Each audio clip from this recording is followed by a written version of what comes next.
bus are pretty chaotic. There are long queue, and even you can get there on time, it can take a while for the buses to arrive. I read in the Google review that we should get to the bus stop an hour early to wait in line. If you can't make it onto one, you will just have to wait for the next bus. Another option is taking the train, but it takes 2 hours while the bus get you there in just 1 hour. So we're in Arbello, and this town is famous because of the way the construction is. I'll show you. These ones are more normal Italian construction, but we'll show you the places that are unusual.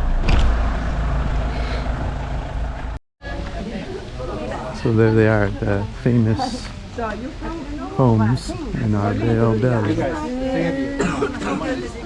You can see they have like little pyramid tops on them,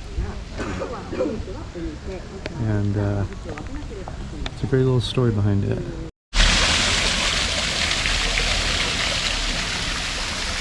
Alright, let's go look at these little houses. Get a close-up look before I tell you about them.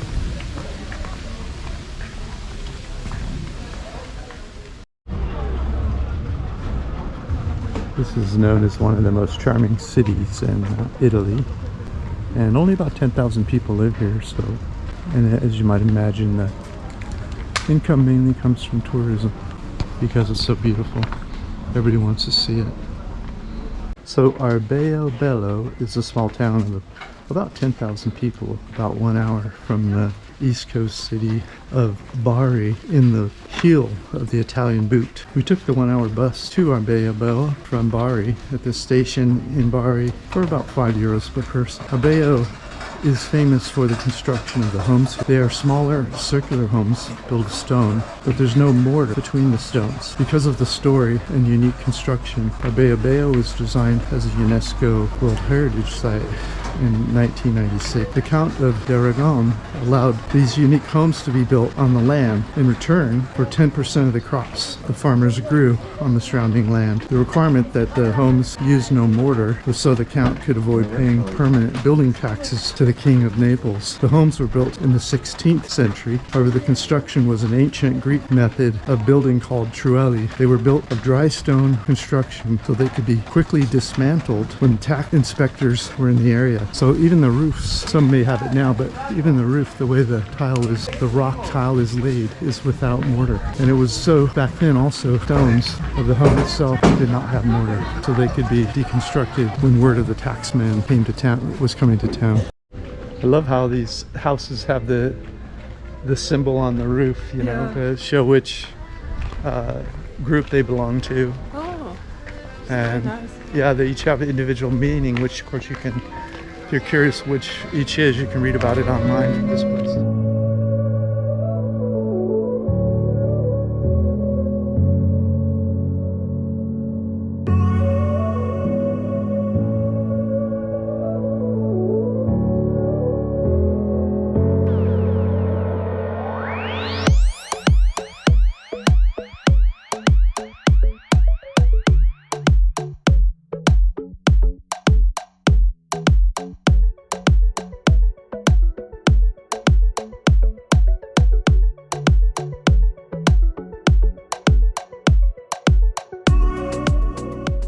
Jen's having a beer here, and they gave her free chips and nuts. It's nice. What a country. Just a little cafe on the way back to the bus station. The beers are, Peroni beer is $2 or €2.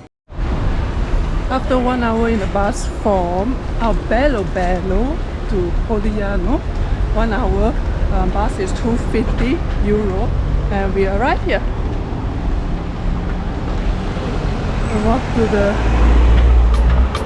restaurant first. We have to go to restaurant for lunch.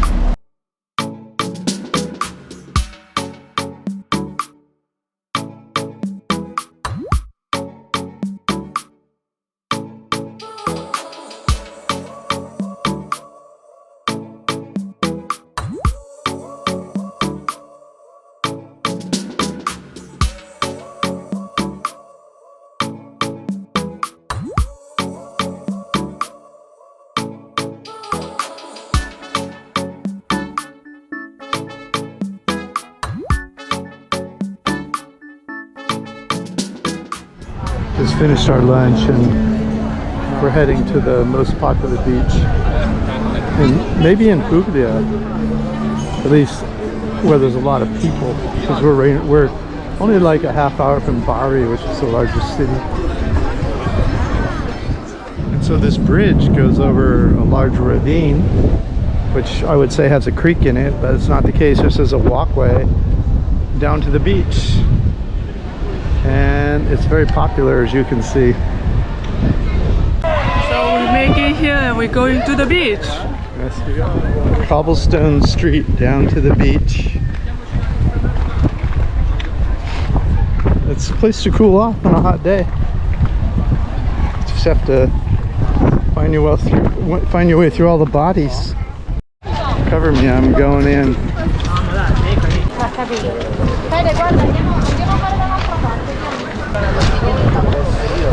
People aren't freaking out, at least, about being too near them. As you walk to the sand. Walk to the sand? No, I don't think so. As you walk to the waterfront. I've seen drone shots over this, and boy, the water's pretty, so there is hope in terms of the water. This is not a place you want to go barefoot, so I'm wearing these.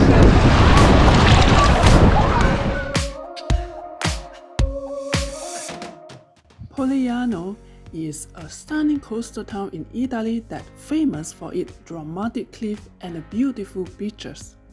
The old town is perched right on the edge of this cliff, offering breathtaking view of the Adriatic Sea. One of the highlights is the famous Lama Monachile beach, where you can relax or take a swim in the crystal clear water. During the high season in August, we were super lucky to find a tiny spot under the shade that was just big enough for both of us to lie down. Italy really gets crowded in the summer.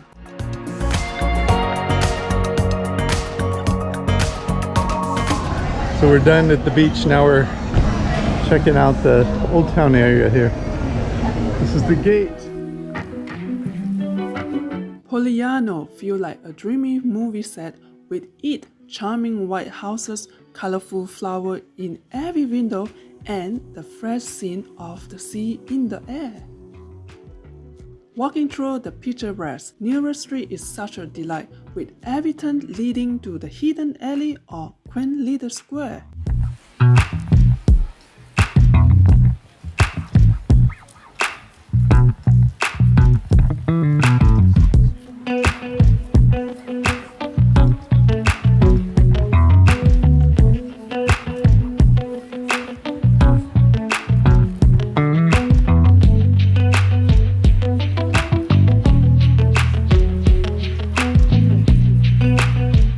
And then, just when you think it couldn't get better, you are greeted by the breathtaking view of the sea. What a beautiful and unexpected surprise!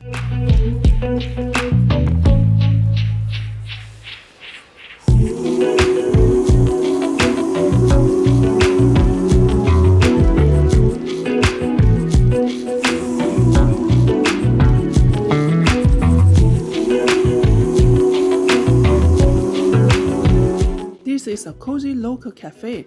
Their special coffee is a real treat.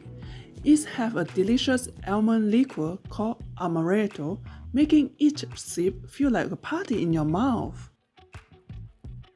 And it's just only €2.5 per drink, which is such a great deal. Plus, there is no shortage of gelato and dessert here. If you are in Polignano, you definitely have to stop by at least once a day.